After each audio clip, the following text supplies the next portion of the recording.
اسلام ہمیں بار بار صفائی کے لیے حکم کرتا ہے۔ نبی پاک صلی اللہ علیہ وسلم کی سنت بھی ہے، قرآن بھی ہمیں یہی کہتا ہے۔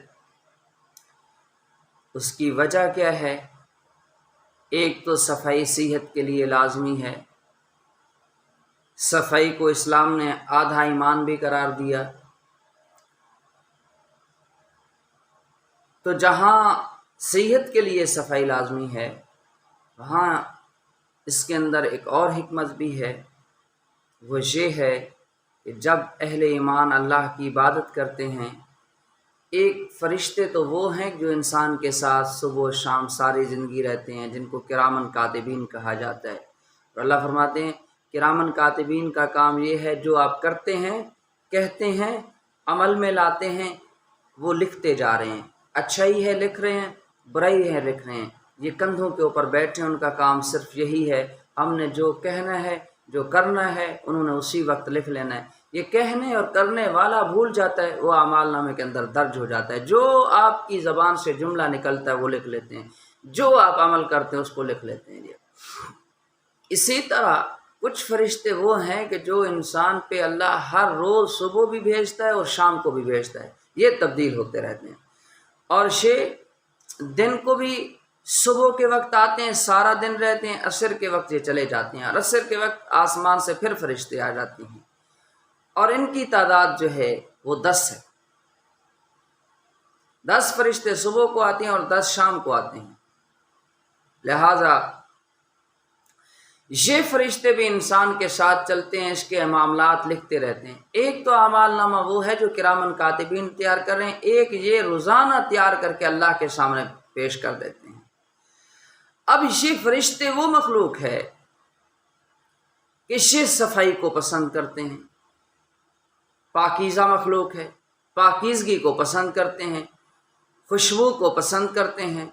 تو لہذا اسلام نے جہاں اس کے ساتھ یہ صحت کا مسئلہ ہے، صحت کے لیے صفائی لازمی ہے، وہیں اسلام میں اس کی یہ بھی بہت بڑی حکمت ہے جو آپ کے ساتھ فرشتے ہیں، جس وقت آپ کا وجود پاک ہوگا، لباس پاک ہوگا، لباس سے خوشبو آئے گی، تو اس وقت اس انسان کے ساتھ فرشتے رہنے کو پسند کرتے ہیں۔ اور پھر جب عبادت کر رہا ہو وہ انسان اللہ کے سامنے کھڑا ہو قیام کے اندر، اور کھڑا ہو کہ اللہ کے سامنے قیام میں کھڑا ہو، اللہ کو رکوع کر رہا ہو، مالک کے سامنے جھکا ہوا ہو، اس کی کبریائی کے سامنے جھکا ہوا ہو، اپنی پیشانی کو زمین پہ رگڑ رہا ہو، یا اپنی زبان سے نبی پاک صلی اللہ علیہ وسلم پہ درود شریف پڑھ رہا ہو، یا قرآن کی تلاوت کر رہا ہو، یا اللہ کا ذکر کر رہا ہو، چلتے پھرتے پھر یہ فرشتے اس انسان کو بہت زیادہ پسند کرتے ہیں۔ ایک تو اللہ کا ذکر کر رہا ہے، پھر منہ ہے وہ خوشبودار، جسم ہے وہ صاف، لباس ہے وہ صاف، اور جسم سے لباس سے خوشبو آ رہی ہو، فرشتے اس انسان کے ساتھ رہنے کو پسند کرتے ہیں۔